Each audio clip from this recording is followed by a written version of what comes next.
So, hi guys, this is JM from JM Hoopcast channel. So guys, itong video na to, ang topic natin is Game 1 prediction between Ginebra versus Tokentex. Again guys, for me, dito sa prediction na to, ang mananalo is Ginebra. Dito sa Game 1 mga idol. Bakit ko nasabing Ginebra? Kasi in terms of yung deep ng rotation nila, deep ng roster nila, medyo doon ko makikita. At the same time, yung pagbalik nila Malonzo, tapos nadagdagan ng Jeremiah Gray, Troy Rosario. So yun yung mga keys na kaya ko nasabi na pwedeng manalo ang Ginebra dito sa darating na Game 1. At the same time, kumpleto ang lineup nila. Then yun, gaya ng sabi ko sa mga live ko, okay, na yung rotation na sobrang lalim. Like for example, in terms of first and second quarter mga idol, na kapag lumamang ang Ginebra ng 10 to 15 points, maagang paiikutin niya ni Coach Tim Cone, maagang makakapagpahinga yung mga first five nila. Like for example, itong si Scottie Thompson, itong si Stephen Holt, itong si Brownlee, itong si Troy Rosario, itong si Japet Aguilar.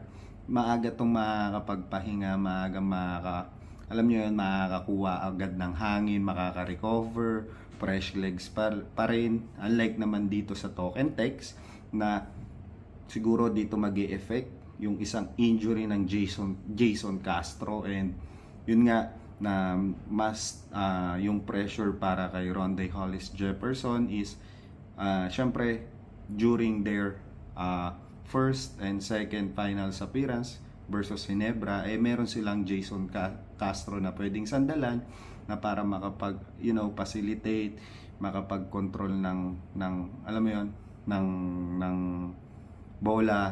What I mean is ng plays, in terms na kapag nakukuha ng Ginebra yung momentum nila, 'di ba? Kaya niyang ma-handle yung situation sa pressure. Okay? Ngayon, ito naman dito sa Tokentex mga idol, na halos makikita natin magiging kayod kalabaw to si RHJ. Okay? So again, para sa akin dito sa Game 1 Finals between Ginebra and Tokentex, I choose for Ginebra right now. Again, this is my own opinion, and yun yung nakikita ko na ang magiging labanan dito is deep lineup ng Ginebra na pwedeng maraming dumipensa para kay RHJ. And I think the game plan of Ginebra is they must to force RHJ na tumira sa outside shot, sa outside like for example ito sa mga perimeter and long range shot, and they need to kahit pa paano ma-minimize nila yung production ng RHJ sa paint area. But pinaka main point doon mga idol is ma-minimize yung contribution ni RHJ sa offense niya, kasi once na na-minimize yon ng Ginebra, okay, baka possible nga na dun matalo talaga ang Tokentex. Dito naman tayo sa Tokentex ngayon. I think ang keys to win nila is dapat gawin ng Tokentex yung mga local players nila like Oftana, Pogoy, Nambatak, kailangan mag-step up to. Especially also Aurin and Kubuntin, dapat mga mag-step up to. But sa pinaka nakikita natin, okay? Sa pinaka nakikita natin na talagang kailangan ni RHJ ng backup dito para manalo.